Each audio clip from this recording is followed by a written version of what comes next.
Hello, folks. It's been some time, and now I'm back.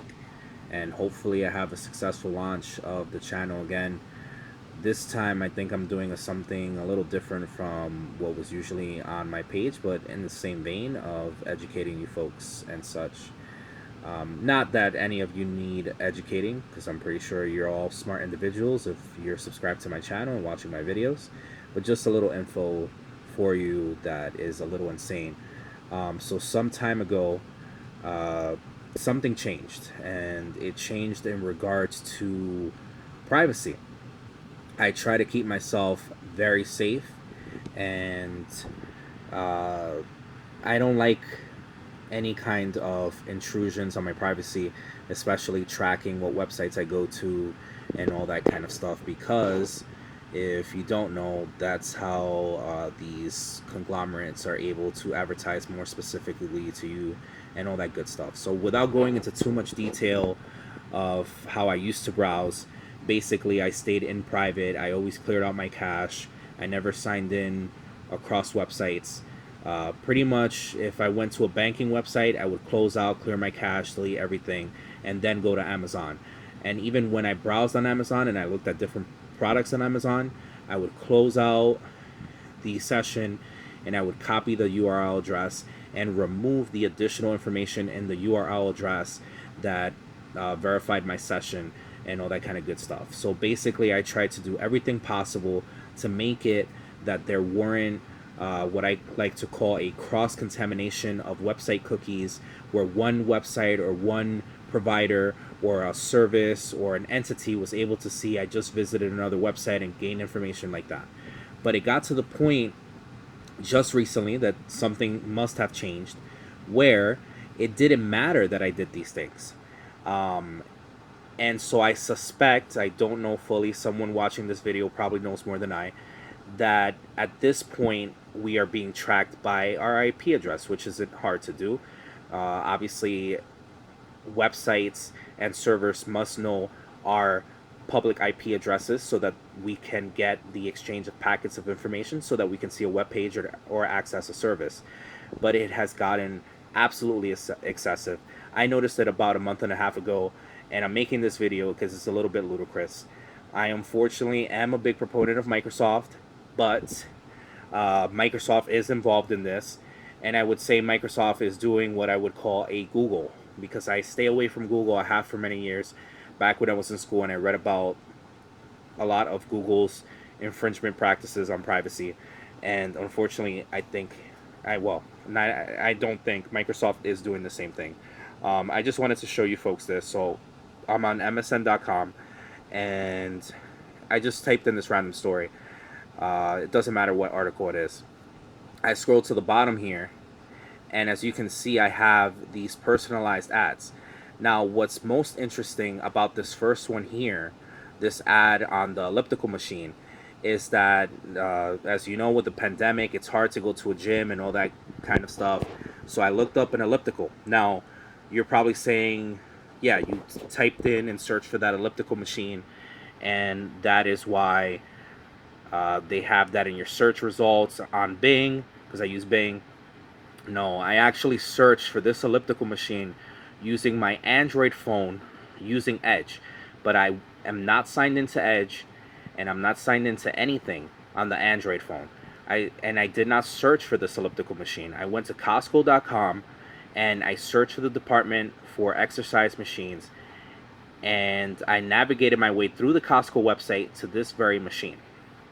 Next thing I know, the next day, I read an article on MSN, and here is this elliptical machine. Now you'll see to the left this Acura MDX. This is because my mother is considering buying an Acura MDX, and I did some research once again on my Android phone, not signed into anything. And this time I used Firefox in private because I switched off of using Microsoft Edge on my Android phone, and I've been using Firefox in private mode. And I went to Acura's website and I looked at the MDX. And now, as you can see, I have two very personalized ads two very relevant ads that if I had the money, I would purchase both. I'd purchase the elliptical machine for myself, and I'd purchase the MDX for my mother. Um, Sadly, I don't have that kind of money right now. But the point is, the elliptical machine is something that I definitely would consider. And to see this advertisement over and over again everywhere that I, go, or whatever website I'm on, is a problem. Now, this is the part where I really decided I wanted to make a video for you folks.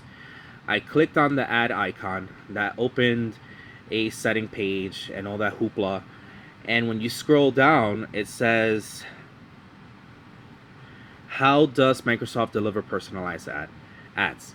Well, lo and behold, the first person or the first entity listed in that list, as you would have with a list of ingredients, the bulk of it comes from Verizon Media. The internet service provider that I have is Verizon. It is Verizon Fios.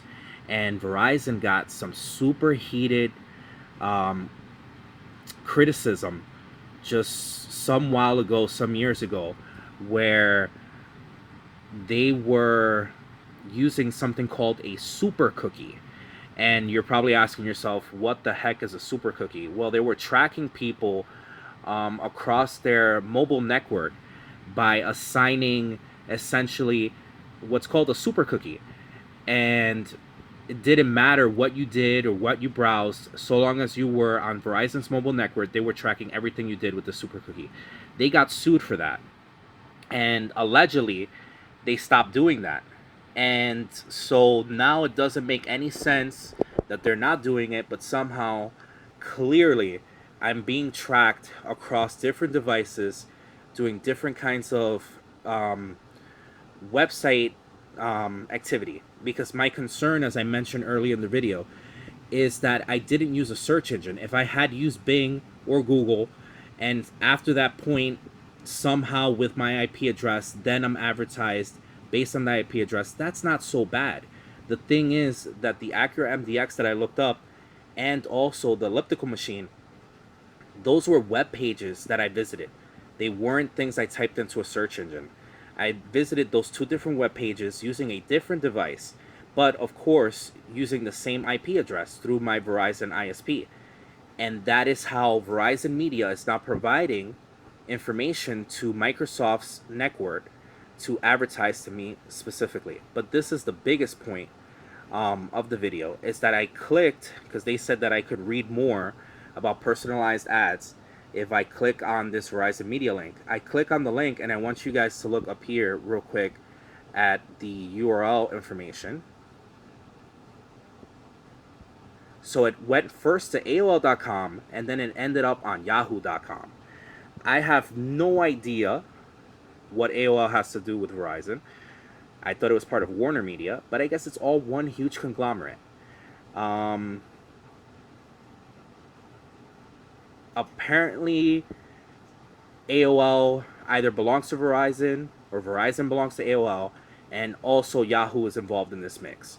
So if you folks thought that by just avoiding Google, you could avoid a whole bunch of privacy issues, unfortunately, the day has come where every single conglomerate is trying everything they can do to violate your privacy. I know that this video is going to raise more questions than answers, but hopefully pointing or casting some light on this issue will get a lot of companies to respond to it, and hopefully a lot of people will notice this, and we can find ways to boycott these kinds of practices, and this can come to an end. I hope you enjoyed the video, and browse safely and privately.